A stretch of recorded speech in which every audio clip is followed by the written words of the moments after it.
মিশাতে কড়াইতে দিচ্ছি পাঁচফোড়ন, কাঁচা লঙ্কা বাটা কাটা আর তেজপাতা। আমি আজকে রান্না করব মাছের ঝোল। এখানে আমি আলু আর ডাঁটা কেটে নিয়েছিলাম, দিয়ে দিচ্ছি। দেখে কেটে রেখেছি, তো তোমাদেরকে এতটা তো দেখানো হয়নি, মোবাইল ধরতে ঝামেলা। আর অ্যাকচুয়ালি বানাবো করে ভাবছিলাম না ভিডিওটা, আমি ভাবছি বানিয়ে নিই, একটু বন্ধুদেরকে দেখাই। আলু আর ডাঁটা দিয়ে এরকম মাছের ঝোল করলে খুব খেতে ভালো লাগে। করছি আমি তো একটু নাড়াচাড়া করে ভেজে নিয়েছি। আলু আর ডাঁটাটা একটু ভাজা ভাজা করে নিলাম, বেশি একটা ভাজিনি। এখন আমি দিয়ে দিচ্ছি এখানে পরিমাণ মতো সব মাছ, হলুদ গুঁড়ো, এক চামচ জিরার গুঁড়ো, ধনিয়ার গুঁড়ো, সব মশলা দিয়ে দিলাম।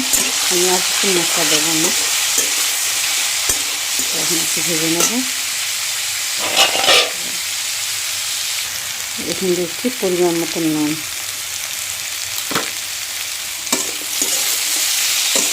মশলা আমার সম্পূর্ণ দেওয়া হয়ে গেছে। এখন ভালো করে একটু নাড়াচাড়া করে একটু ভেজে নেব, ঢাকনা দিয়ে দিয়ে করবো, একটু ঢেকে ঢেকে ভাজা করবো।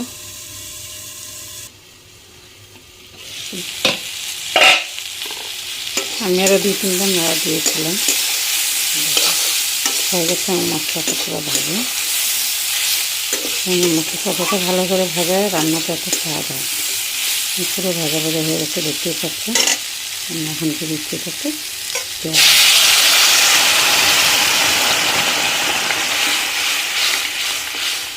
আমি গরম জল দিয়েছি, এখানে সঙ্গে সঙ্গে একদম মিশে হয়ে গেল।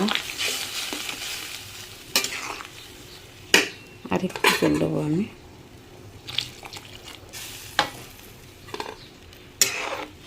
এখন এটাকে ঢাকা দেবো একটু সিদ্ধ হওয়ার জন্য।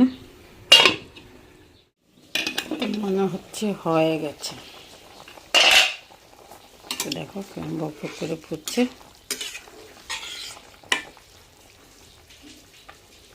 দিয়ে দিচ্ছি মাছ।